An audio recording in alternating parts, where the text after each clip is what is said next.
vamos con la tercera división importante de las magnitudes. Bien, en la ciencia básica nosotros no hablamos de tensores.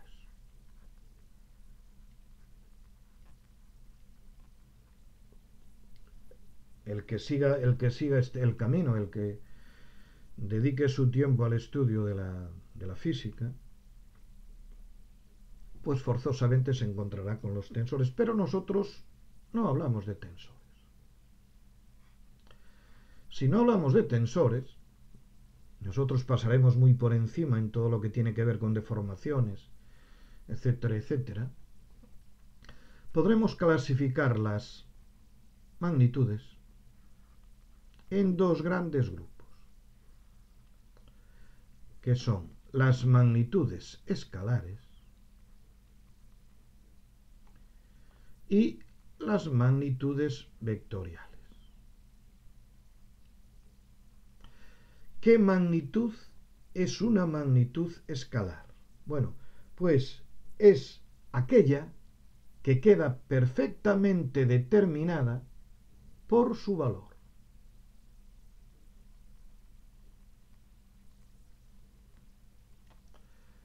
Perfectamente determinada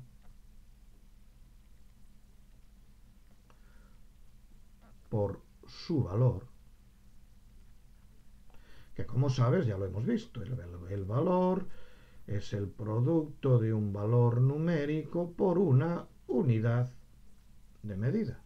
Magnitudes escalares típicas, pues por ejemplo el tiempo y la duración, ¿no? Un instante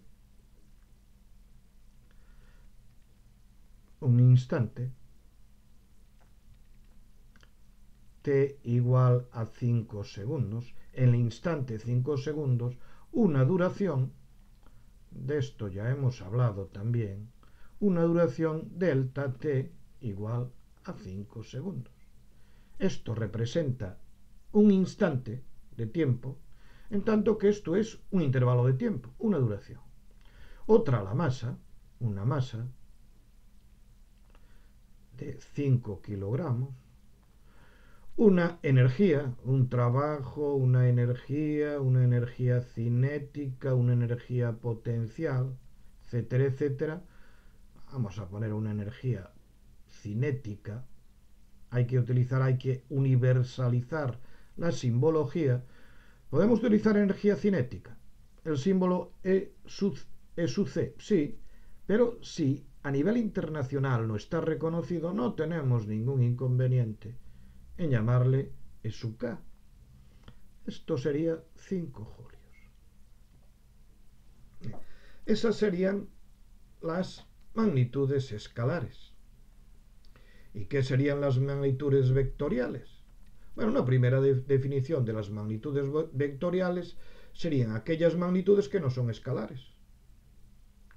Aquellas magnitudes que no quedan perfectamente determinadas por su valor. Bien, la cuestión es que, entonces, ¿por qué quedan determinadas? ¿Qué necesitamos? Lo malo cuando se utiliza esta manera de ver las cosas es que siempre quedan restos conceptuales. ¿Cómo hacemos entonces cómo quedan determinadas? Si no quedan determinadas por su valor, ¿por qué quedan determinadas? Esto es el típico ejemplo, el típico que yo considero un error de la mayor parte de los libros de física, ¿no? O sea, si no quedan perfectamente determinadas por su valor, ¿qué necesitan para quedar determinadas? Y dicen, una dirección y un sentido. Bueno, ¿y esos son valores o no son valores? Fíjate que estoy diciendo algo relativamente importante. Es decir, que se define mal lo que es una magnitud escalar. Perdón, lo que es una magnitud vectorial. Para entenderlo mejor, vamos a añadirle algo aquí, que es por su único valor.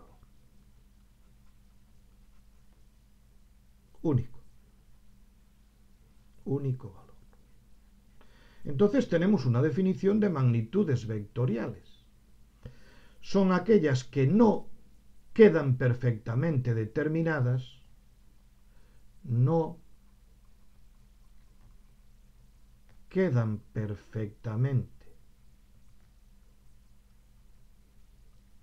determinadas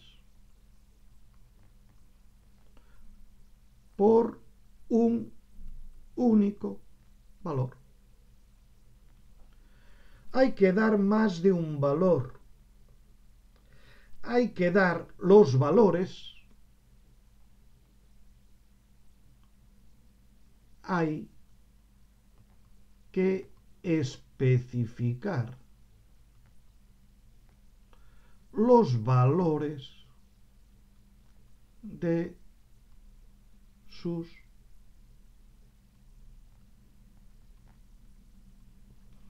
componentes. Ahora ya me gusta la definición. Bien, las magnitudes vectoriales se representan por vectores. Los vectores son segmentos de recta orientados. Esto es un vector, que es la representación física de una magnitud vectorial.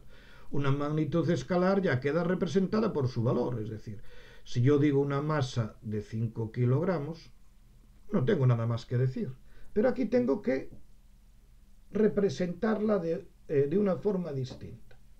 Bueno, yo voy a pensar el vector en el plano, un vector en el plano.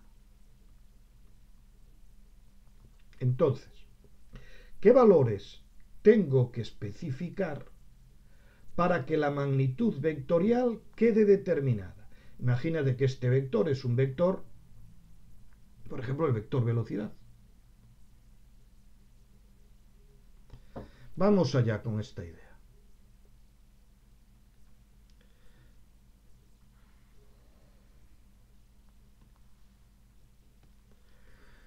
Bien, tenemos un vector velocidad. Vamos a poner, esto es 1, 2, 3, 4. La longitud de este segmento a escala es el valor del vector, no, valor de la Q vectorial. Y esto es V. Bien. Entonces, un vector velocidad queda perfectamente determinado cuando se conoce su valor o módulo del vector V, que se representa por V o simplemente por V, que es siempre positivo, porque una distancia, un segmento, la distancia, este 4, la distancia que hay desde el origen al extremo del vector es una distancia. Las distancias en matemáticas son siempre positivas, no existen distancias negativas, que es mayor que 0 y que se expresa en metros por segundo en el sistema internacional, o en kilómetros por segundo. Bien, ¿cuándo se dice? Expresa los valores de la velocidad en el sistema internacional. El sistema internacional es tanto metros por segundo como kilómetros por segundo y como milímetros por microsegundo. Todas son unidades del SI. Son múltiplos y submúltiplos de la unidad del SI. Ya no sé lo que estaba diciendo. En este caso, si la escala es cada punto de la escala es un metro por segundo, aquí tendríamos un valor del vector de velocidad de 4 metros por segundo. Y luego sería, esto se llama módulo, el valor de la orientación del vector V, que se representa por como es un ángulo, se representa por una letra griega, z. ¿Y cuál es la orientación? ¿Cuánto vale la orientación de z? Pues esto que te estoy explicando es bastante importante. Es bastante importante, entonces no pierdas el tiempo. Pues z, bueno, se toma el criterio de que el origen de orientaciones sea la horizontal. Entonces esto sería más y se correspondería a z igual a 0. A 0, ¿no? 0 grados igual a 0 radianes. Y se va a alcanzar al vector en sentido antihorario. El sentido positivo es el sentido antihorario partiendo de la horizontal. Es decir, sentido antihorario partiendo del este. Estamos en R2. En el plano euclidiano o plano euclídeo. Entonces esto es z. Entonces z es mayor o igual que 0 y menor que 360 cuando lo expresamos en grados, y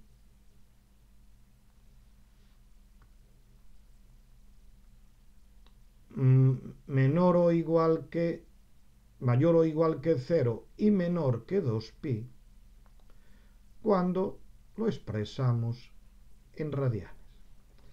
Entonces, fíjate, bueno, aquí habría que hablar más, un vector libre, etcétera, etcétera. Pero fíjate que para determinar un vector en el plano, necesito dos valores. Una velocidad y un ángulo plano. Si en lugar de ser la orientación en el plano fuese en el espacio, necesitaría un ángulo más. Es decir, necesitaría un ángulo más, por ejemplo, el ángulo phi. Y este ángulo, bueno, no voy a explicarlo para no cumplir los valores de este ángulo.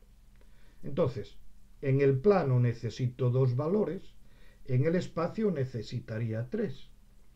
Pero esto es lo que se llama en el plano coordenadas polares, porque yo puedo dar otros valores, otro par de valores, para que la magnitud vectorial quede perfectamente determinada. Fíjate bien cuáles serán esos dos valores.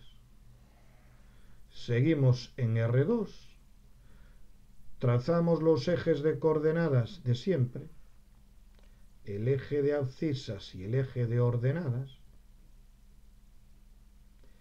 y en el punto 0, 0, en el origen, coloco el vector.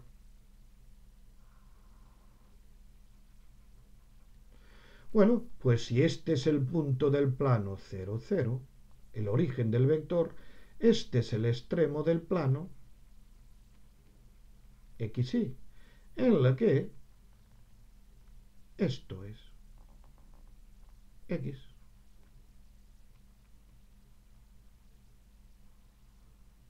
Y esto es Y. Es decir, que ahora este vector con respecto al origen queda determinado por dos valores. Dos valores, si esto lo ponemos en metros y esto lo ponemos en metros, habrá un valor de X, un valor X metros y un segundo valor Y o Y metros. Estamos dando los valores de las coordenadas que en el plano determinan el vector con respecto a un origen arbitrario, que para nosotros, como el origen es arbitrario, elegimos como origen el origen del vector. ¿Qué pasaría si estuviésemos en R3, en el espacio euclidiano o euclidio? Que en lugar de dos coordenadas tendríamos un eje más, bueno, que sería, bueno, Voy a poner el z aquí, que es igual. Y en lugar de dos coordenadas, de dos valores, tendríamos tres valores, x y z. ¿Te ha quedado claro lo que es una magnitud vectorial?